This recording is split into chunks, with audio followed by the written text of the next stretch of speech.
out, either Wind Robo or Tomo or something, but I think Raigeki's just going to take out the Fire Ryu, and it's going to have his way with True Hill. Let's see what happens here. Ban's going to get locked in. That Fire Ryu definitely looking pretty devastating up towards Raigeki's draft. Yeah, Fire Ryu is the only source of volatility coming out because Raigeki doesn't really have great answers. Takes out the Ragdoll instead. Really interesting takeout. So it's going to come down to if this Fire Ryu is going to be able to take out, revenge enough and counterattack enough and take out Raigeki's team. Let's see what happens. Bands are locked in. Leader skills should be picked shortly. Shouldn't be too difficult to choose those.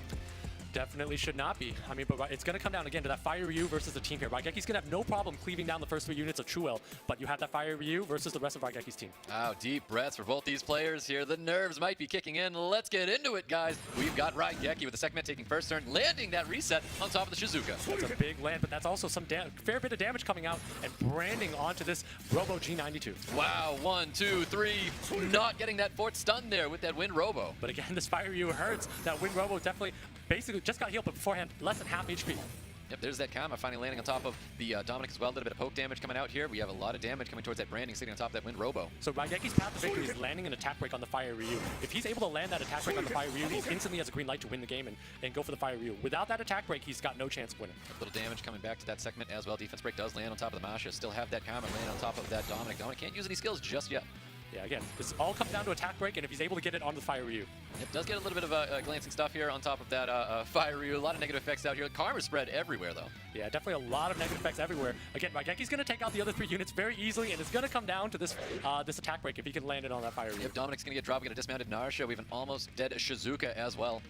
Also, that heal block on that Fire Ryu is quite big here. And of course, only able to shake off 1 debuff at a time. So also an option to just pummel and damage over time and just stack infinite debuffs on this Fire Ryu. Yep, Segment still trying to land that attack break, though. Does have the heal block still. Yeah, but at some point, Raigeki's going to be forced to attack this Fire Ryu, which is going to put him in a bit of trouble. Yep, here we go. We've got Praha dealing some pretty good damage there. Not able to heal up as much as Truo was hoping. Yeah, Truel just needs to take the segment out. He's going to be in a good spot here. Goes after the segment here. If this attack break lands, that's it. Ooh, no attack break just yet. Got that big skill 2 coming out. A lot of damage. Not as much healing as Truel was, I think, expecting, because this product can still really hurt. Actually, this Fire Ryu is not doing enough damage here. Only 50% on counterattack. So Raigeki able to take this one 1-0. There it is. Raigeki taking round 1. In this matchup, it's going to be Molly or the Tianlang. Most likely, I don't think Raigeki is as scared of the Tessarian. And it is the Molly, as expected, and because that's what's going to prevent the Oberon from killing something directly. Yep, and Volantis is going to get the ban as well. 44 attack lead for Raigeki here. And we're going to be going into round 2 with Raigeki and True Whale. So I'm going to expect True Whale to be able to take some first turns here. And the question is if this Oberon is going to be able to take off or not. All right, let's see what happens with Tianlang and see if we can kind of get some value with the second skill. And what we do is we get a nice little stun there landing on top of the Oberon. If this Oberon's not going to be able to take off, that Tianlang luckily able to get that stun. You see Raigeki shaking his head. That's not the outcome he wanted here. Because if that Oberon was not stunned, it would basically be able to do a lot of damage. Yep, Narsha removing that Oberon from the field, but we have the Nana keeping that unit alive here. And I think that was a very big misplay to damage that Oberon there, because that Oberon's on Nemesis and allowed him to basically take that turn and take out that unit there. So I think that was a pretty big misplay from Truel. It puts him down 4 units to 3, and there's an orb on the Nana. Yep, well, we've got defense breaks across the field right now, and we've got Tessarian in the sights right now of Raigeki. Yeah, and that's a lot of damage coming out from this Juno. I know there's a Tianlang, but Tianlang's not going to be able to do enough here. I don't think there's a window of opportunity for Truel to win. There's a Delboy providing immunities, heals, Oblivions. You have a Nana with the stack here, and you have an Oberon that has skill 3 coming up at some point. Yep, attack break is going to be landing on top of the Tessarian. A little bit of poke damage going onto the Narsha. Looking for that dismount. We do have the second skill available with attack break sitting on top of this Tessarian. And we have that Oberon that's going to auto-attack that Narsha next. So we're going to see another stack going on the Nana here. Raigeki's going to take this one 2-0. There you go. There goes that Narsha there. No dismount going to be happening there because that Oblivion. Yeah, I mean, that Oblivion basically allows that Narsha to be down right away. But again, Truel just on the back foot. There's 2 orbs on this Nana. Still 1 orb left. There's going to be a lot of damage coming out from this Juno. Ooh, beautiful. Despair stun going out onto that Tessarian with the attack break landing on top of the Tianlang as well. A little bit of poke damage slowing him down. Yeah, that's a big slow, and that Delphoid has skills up next. So Raigeki in a good spot here, still has 1 more orb, and that Tessarian has no attack bar left. Yep, looking for a defense break. Really can't capitalize on too much here with that orb still left on top of that Nana. Yeah, all Raigeki needs to do is to seal the deals, destroy 1 more unit here. Has Spiritual Blessing, and that's a lot of health coming down the side of Raigeki. Yep, really good cleanse there with 2-turn immunity coming out of Delphoid. Good value with that unit, and there you have it. Raigeki taking round 2 away from True. Yep, I couldn't agree more that Leo is definitely going to be the force ban here for True Whale, and there it goes. Leo's down, and so is the Tableau. And we saw that mind game I was talking about. Raigeki lays down that Leo and knows that that's going to get pre-banned, and then lays and takes up the Tableau. Yep, speed lead for Raigeki, HP lead for True Whale. We're going into a game 3. Raigeki could potentially get the 3-0 on True Whale. Yeah, Raigeki looking like he's in a good spot here. Gonna get this reset. Needs to reset probably the Nikki here and be able to just do some damage over time. Ooh, the resistance does come out here though. That's a big resist. That 50% is massive because that attack buff is going to do so much once Truel gets it online. Yeah, there's that speed buff there, so Narsha's looking to pump in some big damage if she can land that defense break here on the segment. But Truel needs to be careful not to trip off the Abello passive because if he trips it off, Raigeki's going to have a lot of units come online. But the additional turn's going to pop out here and he can just not remove this unit from the field. But did not crit there, so that segment is still alive, and Raigeki now has the ability to throw a bomb down. Yep, we've got that big skill 1, looking for a stun here on the Nikki, not receiving anything here. Goes for the Daydream to put everybody to sleep, or at least some of the people to sleep. Yeah, Raigeki's using that as ability to CC here, and it's just going to whittle the Dominic while controlling the rest of the field. Let's see what happens with this Dominic. We've seen some big things before. He does have that skill 2 available. If he gets the additional turn, could be seeing some big numbers once again, and we do not see that additional turn come out. Yeah, and I think at this point, Raigeki needs to take care of that Dominic. That speed buff is a lot on that Dominic, and it's also a lot of damage that this Dominic does over time, so Raigeki needs to take care of this Dominic, and then also address Inertia.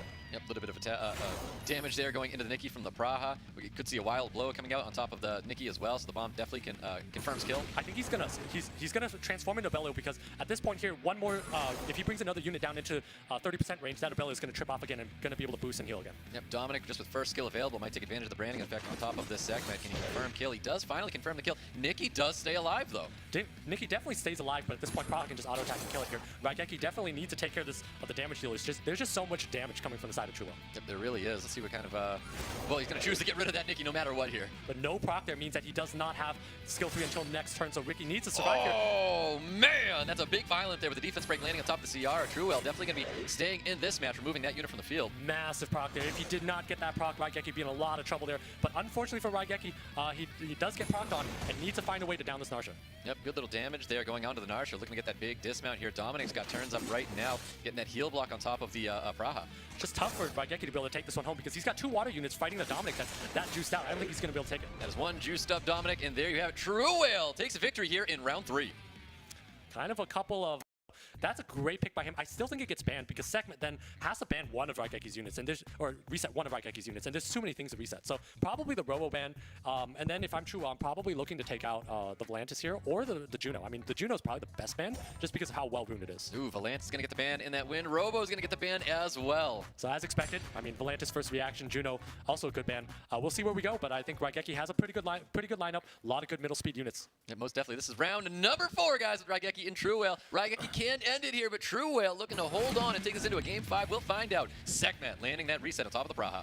Yeah, and Segment landing that reset on the Praha is a little interesting here. I think it should have gone to Sagar because Sagar moves in front of Molong, and Sagar's going to be able to reset that Molong. Yep, there's that defense break. A lot of damage coming towards that Sagar. Yeah, a lot of damage coming towards that Sagar here. I think he might even go for the reset on the Shizuka. Might be a little bit better here, given the fact that he has that Nana in the back pocket. Yep, does go for that reset. Lands true, provokes landing on top of the Narsha and the Shizuka as well.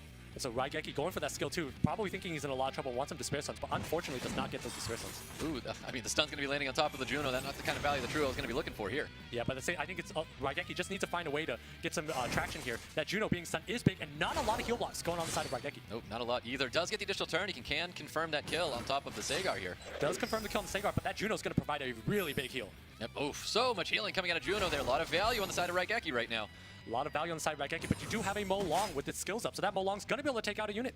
Yep, that's an easy Rex Assault onto the Sagar, removing that unit from the field, meaning that, there's no more resets happening towards this Shizuka. But there's no healing on the side of the Truel. There's a Nana with orb, 0 orbs that's going to be stacking orbs once Juno starts taking out the Nana and the Molong, both with defense break. So I think Raigeki's got this one. Raigeki definitely looking very comfortable right now. Drops that, drops the Narsha, gets that orb on top of the Nana, and looks like Molong's going to be the next to go. And I don't think Raigeki, I don't think Truel has an answer for these Oracles. That's just so much damage coming out. There's no heals on the side of Truel here, so I think Raigeki's got this one. Yep, 100%. There's that defense break landing on top of Nana here. There goes that Molong. That is 2 stacks sitting on top of Nana. That is just needs a lot of damage here for Truel. He's thinking about bringing back the Molong.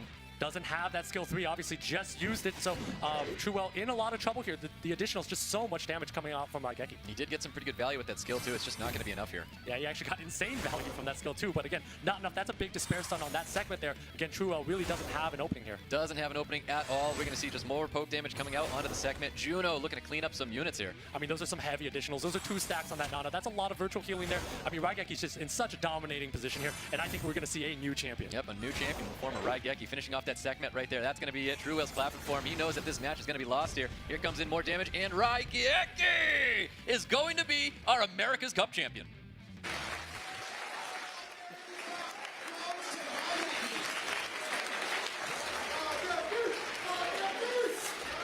Give it up for your America's Cup SWC 2022 champion, Raigeki!